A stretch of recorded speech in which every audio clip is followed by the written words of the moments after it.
Come here, এদিকে আসো। What's your name? দেখতেছেন কাছিয়ার বস্তা নিয়ে আমি ঘাস কাটতেছি। আমি তোমার নাম জিজ্ঞেস করি। আমার নাম Abir. What's your father's name? আপনার কি মনে হয় আমি আমেরিকা থেকে আইছি? আপনি আইসি ইংলিশে পটার করতেছেন। আরে আপনি তো বাঙালি, আমিও বাঙালি, কে লেগে তাহলে গ্রামে আইসি ইংলিশে কথা কন? এটা তো দরকার নাই, তাই না? একটু বেশি কথা কন, তাই না? আমি তোমার বাবার নাম জিজ্ঞেস করেছি। আমার আব্বার নাম মোহাম্মদ কাসেম। ও, খানবাড়িতে কাজ করে? জি, খানবাড়িতে কাজ করে।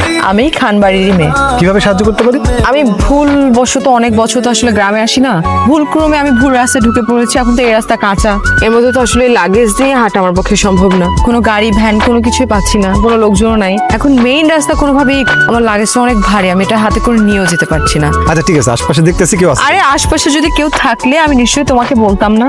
তুমি লাগেজটা একটু নিয়ে বাড়িতে পৌঁছে দাও। আপনার কি মনে হয় আমি কাদের ছেলে? মানে কাজ করতেছি দেখি আপনার কাদের ছেলে? বিষয়টা এরকম না। তাহলে তুমি? আমি কারো দেখতেছি, আপনারা সে হেল্প করবে। তোমার বাবা খানবাড়ির চাকর, খানবাড়িতে কাজ করে এবং সেখান থেকে আয় উপার্জন করে খাওয়ায় বড় করে মানুষ করেছে তোমাদের সংসার। মানে আমাদেরটা খেয়ে করে তোমরা বড় হচ্ছ।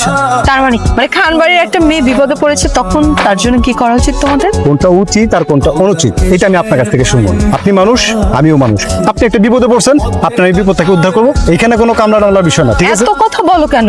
লাগেজ নিতে বলেছি, মাথায় করে নিয়ে পৌঁছে দাও। আমি নিব না। কি আশ্চর্য, খুব খারাপ হবে কিন্তু। নাও নিয়ে আসো। আমি তো আপনার লাগে নিতেই চাইছি, আপনি এমন ব্যবহার করলেন যে আমার লোকে। আপনি সরি কেন?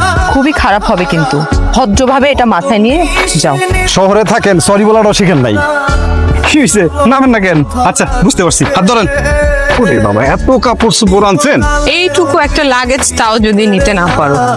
গেল, জুতাটাও ছিঁড়ে গেল। ঠিক আছে তাহলে হাতে লোন। এত দূর পথে আমি জুতা হাতে নিয়ে হাঁটবো? কি আশ্চর্যজনক কথা বলছো তুমি। আমার জুতাটা একটু হাতে নাও। ওরে বাপরে বাপরে বাপ, ম্যাডামের লাগেজও নিছি, আবার ম্যাডামের জুতাও নিতে হইব। কি শৌখিন ম্যাডাম আমার, পাবো না? এমন করার কি আছে? আমি তো তোমার হাতে আরো 2-4টা লাগেজ দিচ্ছি না যে আমার 2টা হাত আমি কেমন করে নিব? তুমি তো চাইলে জুতার হাতে নিতে পারো। নাও নাও, জুতার হাতে নাও। ও আচ্ছা, তাহলে তো নেওয়া যায়। ঠিক আছে, আপনার জুতোটা তাহলে আমার হাতে দেন, আর আপনি যে মাথায় নেন। ধরেন, তোমার নিতে হবে না। আমরা তো স্টুপিডি, গ্রামে থাকি, আপনারা শহরে খুব ভালো মানুষ। তুই সব গোডাউনে দিয়ে দিস, আমি এখানে আসি। কয় মন ধান রাখছস? 10 মণ। 10 মন কেন? ধান তো দেওয়ার কথা 30 মন, বাকি 20 মন কই? এবার যে খরা হয়েছে আর যত করে সব ধান ফালাই দিছে, পোকাও খাইছে, তাই 10 মণ দিছে। আরো দিতে চাইছিলাম। দেখ নাই কেন?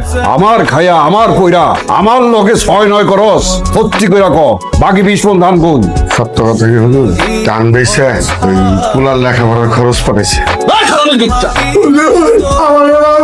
তোর অনেক সাহস বাড়ছে, পোলারে শিক্ষিত করবি।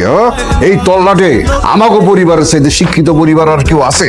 তোর পোলারে শিক্ষিত করবি, ভালো কথা। তাও আমাকে টেকায় কি অপরাধ করছস? 2টা, একটা ক্ষমা করলেও আরেকটা তো ক্ষমা করা যাইব না। খারাপ কাম তো পরের কথা, ভালো কাম কইরাও খাইতে না পারস, পোলারে শিক্ষিত করতে না পারস। পোলারে শিক্ষিত করবি, কামলার বাচ্চা।